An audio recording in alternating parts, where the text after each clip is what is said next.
Okay, so I've got another pretty basic Python tutorial here. I'm going to be looking at for loops today. Um, I don't know. I always seem to do for loops first when I'm sort of starting to talk about loops. The other alternative being, I suppose, while loops. They have their advantages and disadvantages. They certainly have different purposes, and I don't know. I always prefer to start with for loops. I seem to find I use them a little bit more. So start with for loops. Um, let's crack right into it. So a for loop. Um, A for loop is for a situation where you know you only need to do a certain number of loops or iterations. So for example, we knew that we needed to do something 10 times or 3 times, 130 times, whatever it is. A for loop is probably better.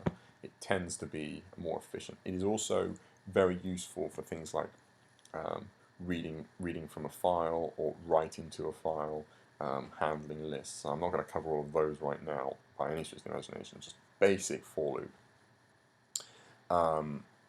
So I suppose let's crack right into it. So a for loop in a nutshell. So you have for I in range, bracket, bracket, colon. Okay, so let's break this down. For, we are saying, well, it's almost our definition. By saying for, you're telling Python that you want to do a for loop. You want to have a certain number of repeats. I always tell my kids that it stands for iteration. If you happen to know what it stands for, I would appreciate somebody telling me. But essentially, it has the value of the loop that you're on. So if you like third time through, it will have the value of the third loop.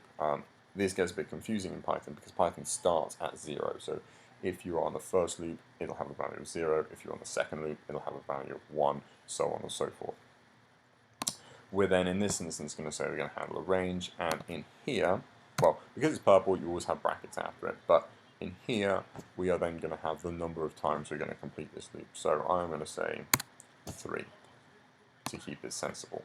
Now, we've got our colon on the end. Now, if you've looked at my videos on selection, I call it a truth gate. It doesn't really work like that in this particular instance, but it does sort of cap the end of the line, and because we've got a colon, when we press enter, it indents for us. So to keep this simple, I'm just going to start with a print statement. So print, are we there yet?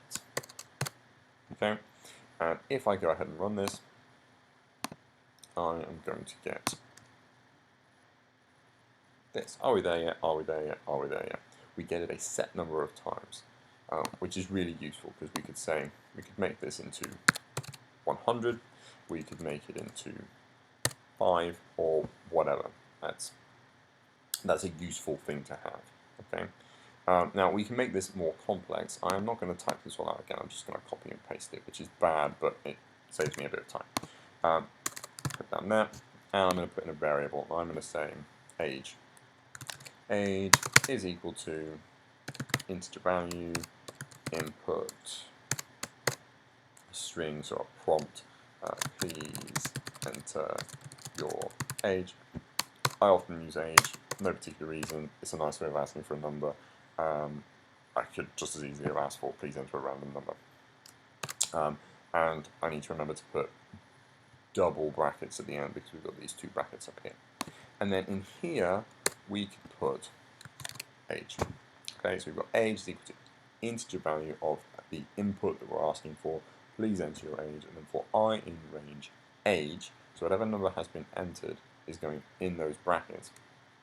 Print, are we there yet? So if I now run this, we will get, are we there yet? Are we there yet? Are we there yet? 5 times, so change the value up there. And then it asks me a question, please enter your age. The reason that's happened is because we've run this portion of the code up here.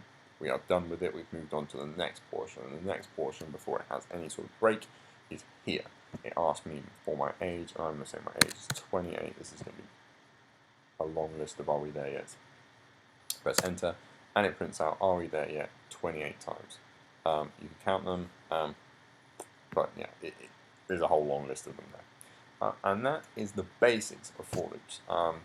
There is a lot you can do with for loops. I will do more advanced videos on for loops at some point in the future, but this is the basics of them. As I said right at the start, you can use them for things like iterating through lists. You can use them for things like writing and reading to and from files. It is a very useful piece of code to get your head around. But for now, I'm just going to leave it with this. Thank you very much for watching. Goodbye.